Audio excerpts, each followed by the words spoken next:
I'm gonna be focusing on this book, New School. I made a 1-minute short animation for it that I just put online. It's kind of like a book trailer, but I just animate it myself. Could we play that?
That's it. I just put it on YouTube.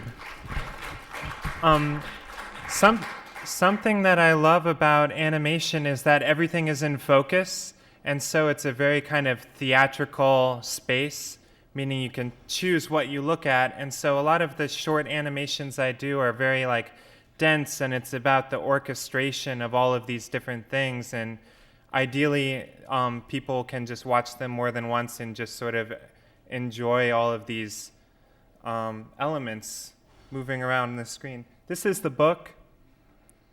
It's about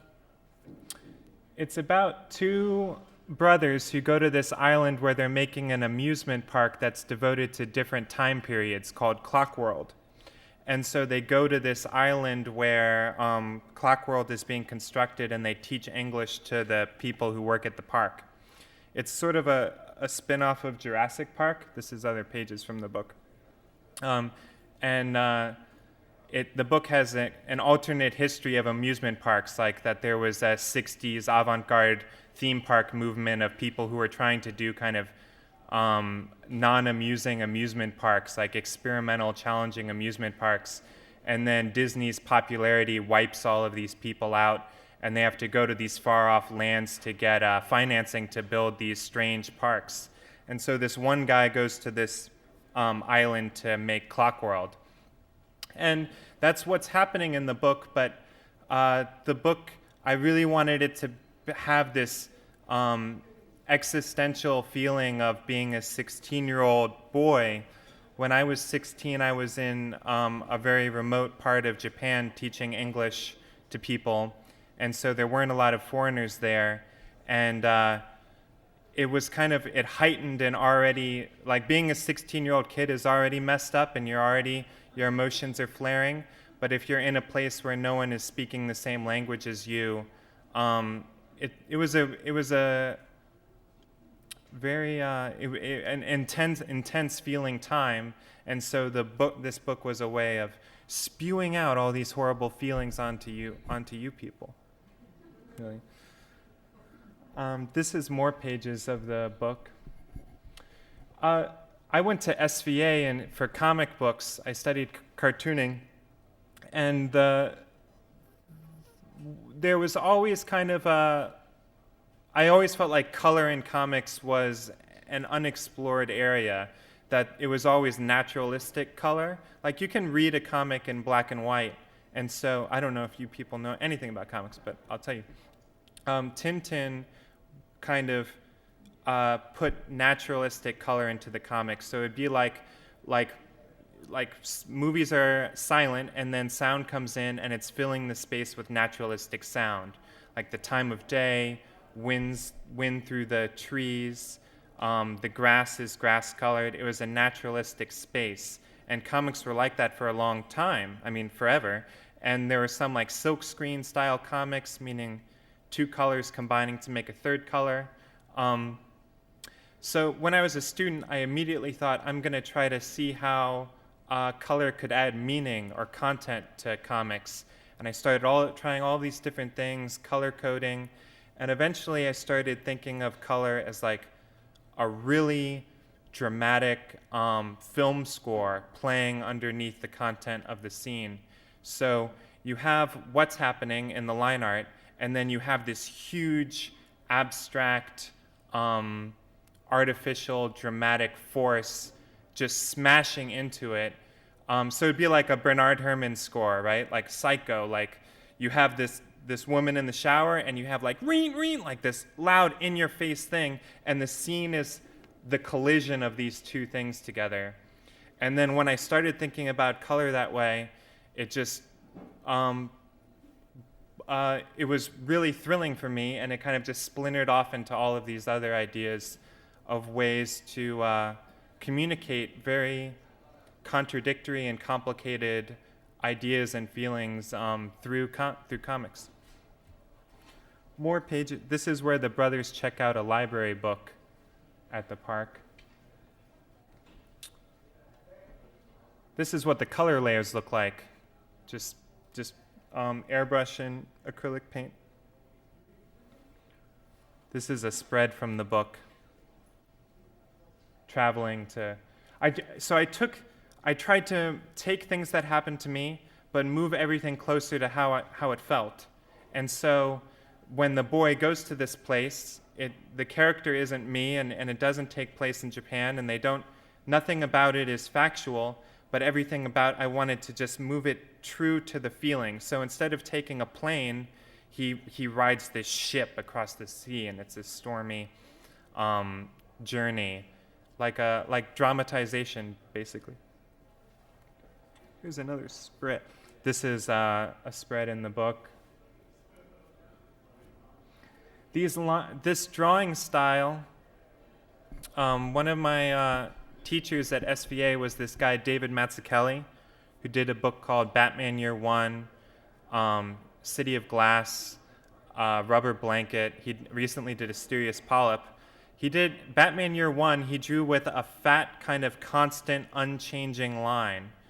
And when I had him as a student, he described it as a dumb line. He said that it's a line that doesn't know what it's describing. And I thought about that first, for whatever reason, my brain kind of stuck to that idea, and I started kind of adding on to what he might have meant. I don't know if he really meant this, but I think what he was saying is that so much of like illustration, line art, comic art drawing is about showing you what something is and immediately how to think or feel about that thing. So you draw Catwoman, and you draw her with this thin, sexy line, and you're attaching sexiness to Catwoman.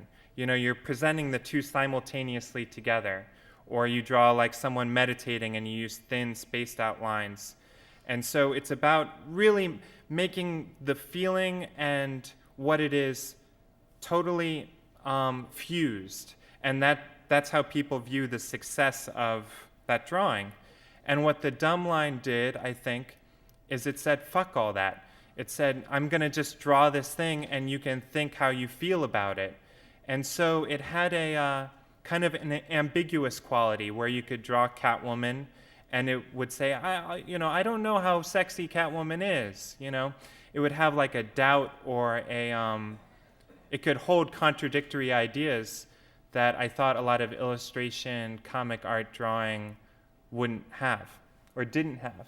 And more importantly, it made sense to me. Like I thought, like, oh, like I can't draw like sexy ladies all the time. I'm not like a punk guy. I can't like draw with like rough drawings all the time. So this drawing style made sense with how I viewed the world, and so I stuck with it. Sketches for the book. These are the originals. The originals are drawn just on 8.5 by 11 sheets of paper. I don't know if that's interesting at all, but there you go. They're drawn small. Most illustration art is drawn larger and it's reduced down. And the idea is that you're kind of tightening up everything. So by drawing the same size as print, I feel like it gives the comics a really direct feel. Or like I did a Sigur Ros video, and the final sequence is just drawn on half of an 8.5 by 11 sheet of paper. And so when in this world of everything being CG and deep space and all of these different things, I thought the directness of just drawing really stood out from everything else, that there was a real raw energy of seeing something that was actually drawn on the screen that you don't see in anything else. This is a sequence where the brothers are teaching English, and they're teaching English words for money to the people who work at the park. And it's a play between when you teach English, a lot of what you're doing is you're just kind of going through reenacting scenarios. You know, I want to buy this thing, costs this much. I'm using the word for water to buy a cup of water, and so it's a very like play theatrical space. This is it as it appears in the book, and this is an earlier draft that's drawn larger. And so the book, the book works in drafts. So the whole book is coming at once. I'll write the whole thing out in words, sort of like a film script, although it's not in a film script format, and I write things that I don't know how to draw, just feelings that I want the scene to have. It's just for myself. And so it's constantly just kind of creating problems for myself of how to translate an abstract idea into, or really a feeling into a comic landscape. And then I draw it, I sketch it, and then I draw it large, and then I reduce it down and draw it again. And so it's a very long process of drawing things and redrawing things that I drew years ago to kind of arrive at this crystallized version of the book. Here is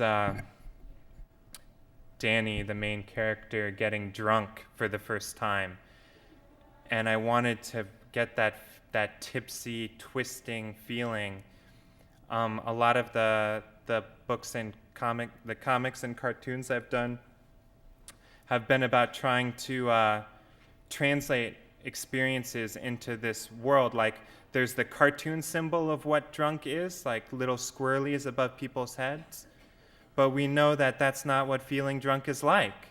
And when you have a medium like comics that's like this collage medium of words and pictures and kind of implied movement from panel to panel, you have so many of these things that you can do to kind of create that feeling.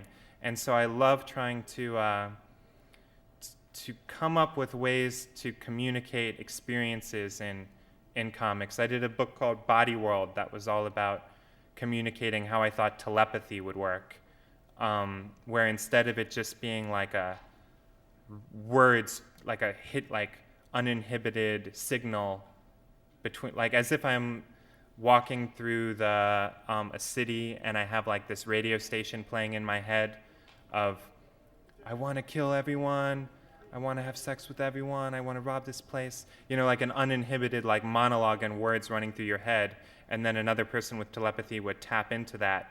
That's like, all right, I'm way off track, but that's like how Professor X would receive it.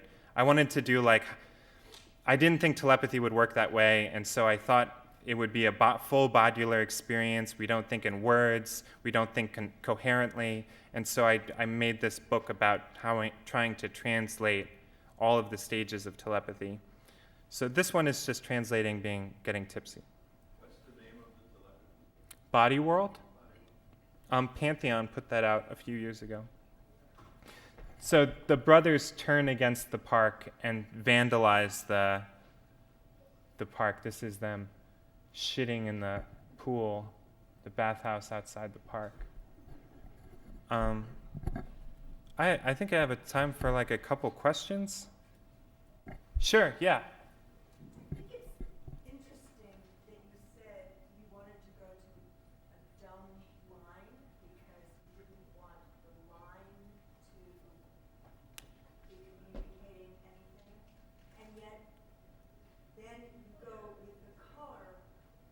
Uh-huh. on top. It seems it's interesting.